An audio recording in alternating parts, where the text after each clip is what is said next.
कुरा हो यो चाहिँ कोर पट्रोलाई चाहिँ काम भइरहेछ। कोर पट्रोलाई डिल गरेर फिक्स डिल गर्नको लागि चाहिँ काम भइरहेछ।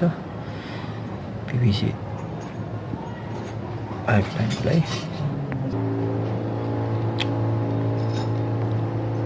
टेक्निसियनहरू चेक भइरहेछ। यो चाहिँ नट खसिन्छ।